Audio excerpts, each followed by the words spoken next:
Comment enregistrer des événements directement à partir du calendrier? Bonjour à tous, c'est Alex d'excelformation.fr et pour cette nouvelle vidéo de notre série consacrée à la création d'un calendrier sur Excel, nous allons voir comment enregistrer directement des notifications à partir de notre interface de calendrier. Cela nous permettra de ne pas avoir à naviguer entre les différentes feuilles de calcul et de pouvoir gérer directement les événements de chacune de nos journées à partir d'une interface unique et simplifiée. Alors vous trouverez très régulièrement de nouvelles vidéos sur la chaîne, alors pensez à vous abonner et surtout à activer la clochette de notification afin d'être sûr de ne manquer aucune astuce et de devenir rapidement un pro d'Excel.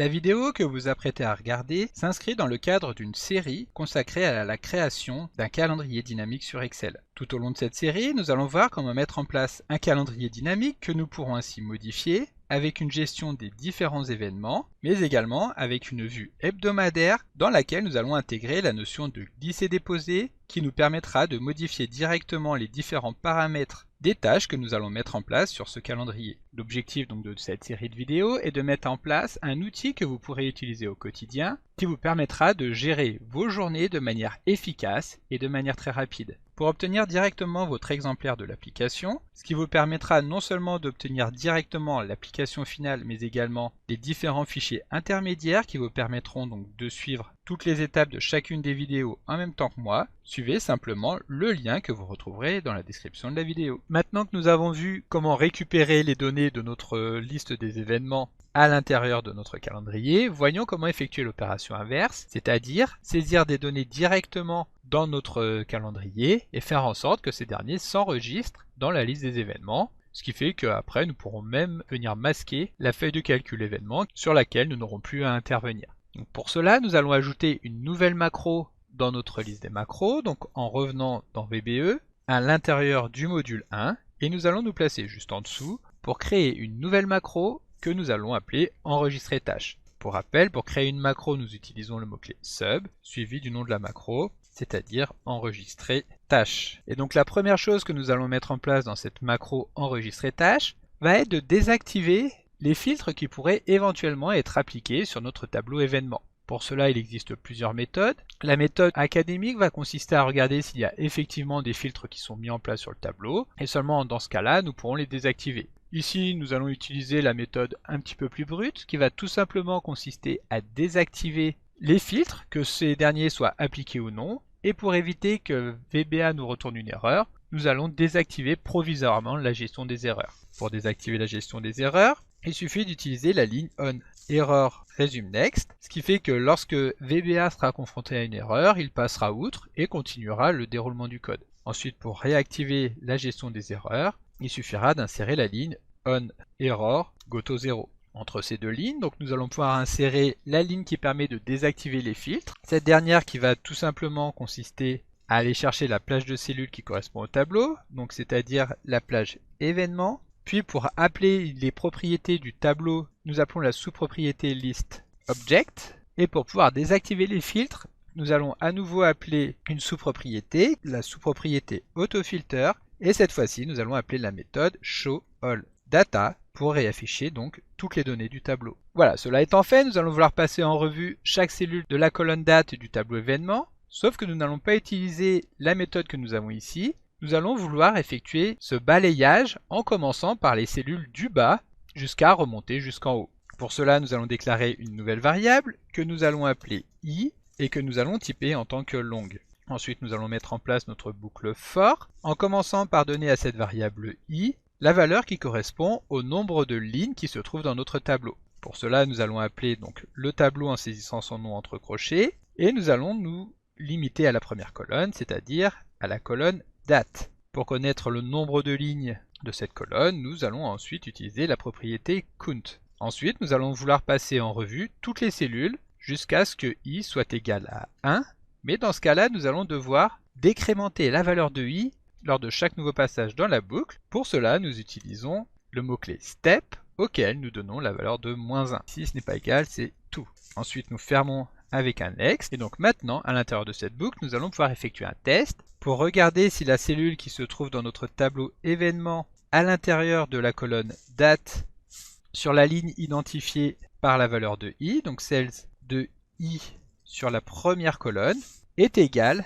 à la date sélectionnée que nous avons enregistrée dans la cellule qui porte le nom de date sélectionnée. Lorsque effectivement nous serons confrontés à une date qui correspond, alors nous viendrons supprimer la ligne en entière. Pour cela, donc, nous reprenons la portion de code qui permet d'identifier les coordonnées de la cellule et nous allons appeler la propriété entire_row, c'est-à-dire que nous allons vouloir sélectionner la ligne entière et pour la supprimer, nous appelons la méthode delete. Ensuite, nous fermons le if avec un endif et maintenant, à chaque fois qu'une date de notre table correspondra à la date sélectionnée, alors Excel supprimera la ligne qui la compose. Maintenant que toutes les dates de la journée sélectionnée sont bien supprimées, nous allons pouvoir insérer les données à jour. Pour cela, nous allons mettre en place une nouvelle boucle for qui va permettre de parcourir toutes les lignes de la plage liste événements. Donc ici, nous allons pouvoir réutiliser notre variable i, à laquelle nous allons tout d'abord donner la valeur de 1, et nous allons vouloir que la boucle continue jusqu'à ce que la valeur de i soit égale au nombre de lignes qui constitue donc la plage de cellules liste événements.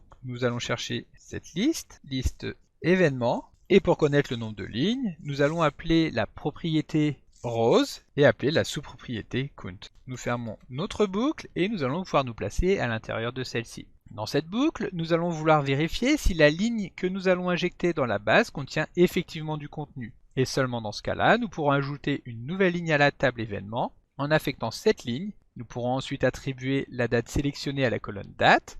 De cette nouvelle ligne, la valeur de la cellule de la colonne heure sur la deuxième colonne. Et enfin, la cellule de la colonne description arrivera sur la troisième colonne. Donc comme je vous l'expliquais, nous allons tout d'abord commencer par regarder si la cellule en cours d'analyse de notre table liste événements contient du contenu, donc que nous allons pouvoir obtenir grâce à l'objet cells identifié à la ligne retournée par la variable i sur la première colonne est bien différente de rien du tout. Et donc dans ce cas-là, nous allons pouvoir enregistrer la date en tant que nouvelle ligne de notre tableau grâce à l'instruction listobjet.listrow_add de notre plage de cellules événement. Et ici, pour pouvoir ajouter directement du contenu sur cet événement, nous allons l'encapsuler à l'intérieur d'un with. De cette manière, à chaque fois que nous allons faire commencer une ligne par un point, alors cela fera référence à la nouvelle ligne que nous venons d'ajouter. Ici, nous allons vouloir nous placer sur la première cellule de cette ligne, donc cells de 1,1, à laquelle nous allons affecter la valeur de la cellule date sélectionnée. Sur la cellule située juste à côté, c'est-à-dire cells de 1,2, nous allons affecter la valeur de la cellule que nous retrouvons donc dans notre colonne heure, que nous allons pouvoir reprendre directement à partir de la cellule que nous avons injectée dans notre test, en la sélectionnant et en effectuant un CTRL-C, CTRL-V. Et pour terminer, donc sur la troisième colonne, nous allons vouloir récupérer la description de l'événement. Donc cells de 1,3 est égal au résultat donc, que nous allons une fois de plus coller étant donné que celui-ci est encore dans le presse-papier. Et ensuite, il nous suffira de modifier la colonne de la cellule que nous allons vouloir récupérer. Cela étant fait, nous pouvons fermer le with avec un end with, puis le if avec un end if. Et pour terminer, nous allons uniquement vouloir reclasser à nouveau la table afin que celle-ci soit classée en fonction de la date et en fonction de l'heure. Pour cela, donc, nous allons à nouveau intervenir sur le tableau événement que nous allons obtenir en saisissant son nom entre crochets suivi de listObject. Et pour pouvoir effectuer un tri, nous allons chercher la propriété short. Ensuite, donc, nous allons commencer par supprimer les tris qui pouvaient déjà être mis en place grâce à l'instruction short_fields.clear. Puis nous allons appliquer un premier tri en appelant à nouveau la propriété short_fields, mais cette fois-ci avec la méthode add, qui va permettre donc, grâce à la propriété key, d'appliquer un filtre directement à partir de la colonne date du tableau événement. Ensuite, pour appliquer le deuxième tri, donc nous allons copier cette ligne afin de la coller juste en dessous. Et ici, il nous suffira de modifier la colonne sur laquelle le deuxième tri doit être mis en place. Il s'agira de la colonne heure. Nous allons ensuite spécifier que notre tableau comporte des entêtes grâce à la propriété header à laquelle nous donnons la valeur de xLIS, ce qui permettra d'éviter que Excel utilise la première ligne dans laquelle se trouvent les entêtes dans les tris qu'il va appliquer. Et donc pour terminer, nous pouvons appliquer le tri grâce à la propriété apply. Cela étant fait, nous pouvons fermer notre with avec le end with.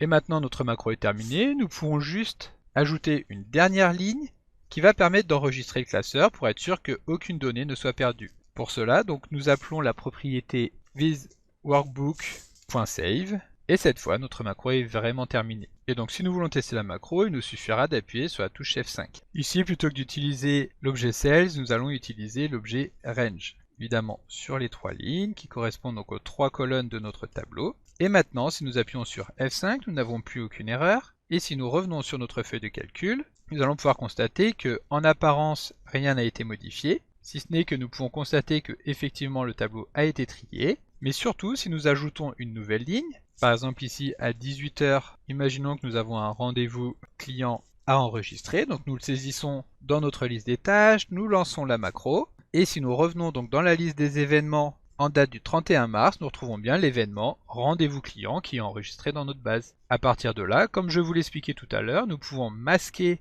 notre feuille événement et nous pourrons gérer donc l'intégralité du fonctionnement des tâches directement à partir de notre feuille principale. Ici, évidemment, le but du jeu sera de lancer automatiquement la macro enregistrer tâche lorsque nous aurons effectué une modification. Pour cela, nous allons pouvoir revenir sur l'événement Selection Change que nous avions vu tout à l'heure, donc en revenant dans la feuille de code de la feuille de calcul, donc calendrier, et nous allons nous placer juste en dessous afin d'effectuer un deuxième test. Ici, nous allons vouloir vérifier que la cellule sélectionnée que nous récupérons grâce à la variable ActiveCell n'est pas sur la plage des cellules liste événements. À ce moment-là, alors nous pourrons donc enregistrer le contenu des événements de la journée sélectionnée en considérant que nous avons terminé de mettre à jour le contenu de cette journée. Donc, nous nous plaçons juste en dessous. Nous appelons comme tout à l'heure l'instruction intersect afin de vérifier que ActiveCell et la plage des cellules liste événements n'ont aucune cellule qui leur est commune, c'est-à-dire que l'instruction intersect doit cette fois-ci nous renvoyer nothing. Pour rappel, sur la ligne située juste au-dessus, nous vérifions justement qu'il y avait effectivement une cellule en commun, et donc ce résultat devait être différent de nothing. Ici, nous voulons vraiment vérifier que celui-ci est égal à nothing. Et donc, lorsque ce sera le cas, nous pourrons lancer la macro enregistrer tâche. Nous fermons le if avec un endif, et donc de cette manière, si nous sélectionnons une journée et que nous revenons sur la journée du 31, ici nous allons modifier l'heure du rendez-vous, ce n'est plus 18 h mais 18 h 30. Nous allons ensuite sélectionner une cellule en dehors de ce tableau pour qu'Excel lance l'enregistrement. Et si nous revenons sur une autre journée et que nous revenons à nouveau sur le 31, nous pourrons constater que effectivement la modification a bien été enregistrée. En plus de ça, étant donné que le classeur a lui aussi été enregistré, nous sommes sûrs que chaque modification sera bien prise en compte à chaque fois que nous la saisissons. Alors il y a encore une petite subtilité à connaître. Ici, étant donné que nous avons saisi du code VBA dans notre classeur, nous allons devoir l'enregistrer sous un format qui permette d'enregistrer les macros VBA. Donc ici, nous appuyons sur F12 et dans la liste des formats disponibles, nous allons sélectionner le format XLSM.